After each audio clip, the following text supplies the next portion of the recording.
Chantelle. Let me tell you about the Baintech RF switchmate. It consists of a transmitter and a receiver.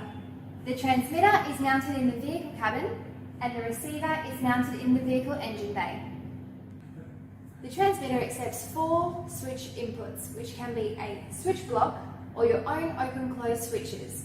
The receiver has 4 outputs, which can be connected to your light bars, spotlights, or even compressors. In total, the receiver can switch up to 40 amps of current. The transmitter is powered by 12 volt, which can be from any 12 volt point in your dash. The receiver is powered by a vehicle's battery through a 45 amp fuse. When the two are powered, they communicate wirelessly. The core purpose is to eliminate wiring through the firewall.